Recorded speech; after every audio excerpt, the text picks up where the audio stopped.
Hello, everybody, and welcome back to College Basketball Courtside. My name is Mitch, and today we are going to be covering the top 10 favorites to win the Naismith Player of the Year, according to myself. So we're going to dive right into it. We're going to start off with number 10, go 10 through 1. 10, the least likely to win it on this list. 1, obviously, the most likely to win it, according to me, again. But starting off with number 10, Trey Kaufman-Renn from Purdue. You'll see there are two guys from Purdue here, the only team that boasts two players on my list. What is hard about Trey Kaufman-Renn is he's so talented, but he relies a lot on Braden Smith. Braden Smith sets him up for a lot of his shots. Braden Smith is also the engine that runs that offense. It's going to be really hard to win it if Braden Smith has a healthy and good season, but if he keeps scoring 20 points per game, 7 rebounds, becomes a better defender, and he's the true focal point of that Purdue team, and they're really successful, he does have a shot. Maybe Braden Smith has a down year. Trey Kaufman does have a shot. Coming in at number 9 is AJ Debnsa out of BYU.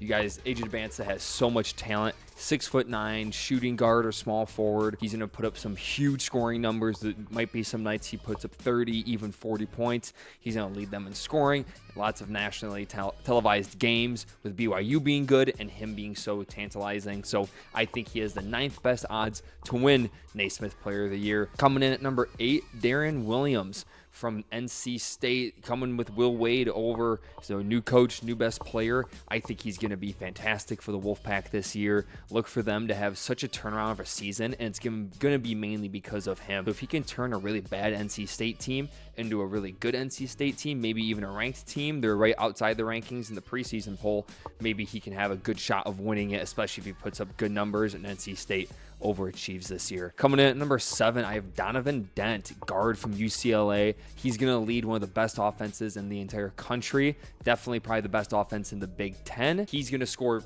18 to 20 points per game, 5 to 7 assists per game, and he's gonna be so much fun to watch. Again, like AJ Debnsa, gonna have a ton of these high-scoring games where he is nationally televised and he's cooking your favorite player. He is a highlight reel. He is unbelievable. Offense engine. He is great. So I think he has a great chance of winning Player of the Year this year. Next, Cameron Boozer, the freshman from Duke. He is going to put up very consistent stats. I think he's going to be around a 20-10 kind of guy while playing solid defense, while being, again, nationally televised games. He's going to have the screen time.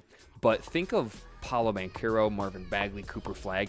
These bigs for Duke, who are young stars, really succeed in that system. John Shire has taken over for Coach K and has done a fantastic job developing these freshmen to be some of the best players in the entire country. And Cam Boozer, in the few scrimmages he's even played in, you can tell he is leagues above everybody else on the court. He's been the best player on the floor for every scrimmage so far. I think he has a really good shot of winning the award this year. There's just some really good players ahead of him.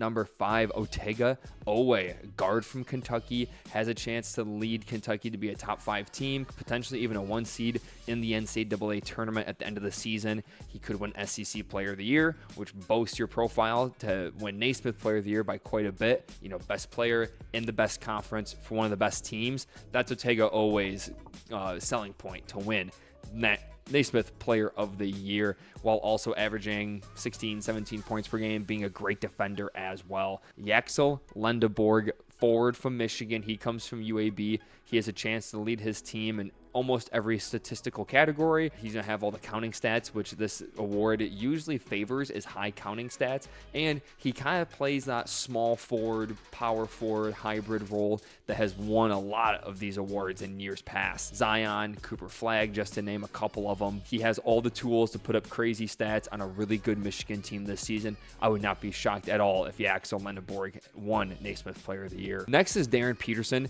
guard coming out of Kansas. He is going to put up some crazy stats while looking like the best player in the country at times. I think he has the highest ceiling of anybody in the entire country. His size, his skill, he's only a freshman, and you see him dominating these scrimmages, and you hear Bill Self talk about him being the best freshman he's ever had, and he's had some really good freshmen, Joel Embiid, Andrew Wiggins, just to name a couple of them off the top of my head. But he is going to have an awesome chance to lead this offense and to really carry the offensive load for a not as talented Kansas team as years past, but they're built really well, and I think he could push them and exceed expectations, and it's going to be because of him. Next is JT Toppin, the big man from Texas Tech, long, athletic, going to put up 20 points, 11 rebounds a game, 1.5 blocks a game for a really good Texas Tech team. He could win Big 12 Player of the Year like he did last season. I think he's only going to improve, and if he can improve his three-point shooting, I think he has a fantastic chance of winning this award for sure. But JT Toppin has a great chance because he's going to fill up the stat sheet, be the best player on a really good Texas Tech team. He was an All-American last year, so he has the pedigree. It's going to be hard for voters not to vote for him if he has a really good year. But this is a very obvious choice at number 1. I think Braden Smith is going to win Naismith Player of the Year. Even if he averages the same stats, he should win Naismith Player of the Year, but I think he's going to turn it up another level. I think he's going to average 17 points, 9 rebounds, 4 rebounds a game. 9 assists, 4 rebounds per game on one of the best teams in the country in Purdue. They should be a top 5 team most of the season, you would think, and should get a 1 seed NCAA tournament for March Madness. So you guys, that is my top 10 Naismith Player of the Year odds. I think this is a very good list, pretty guard heavy. Good mix of transfers, guys who have stayed with their current school for a while, freshmen.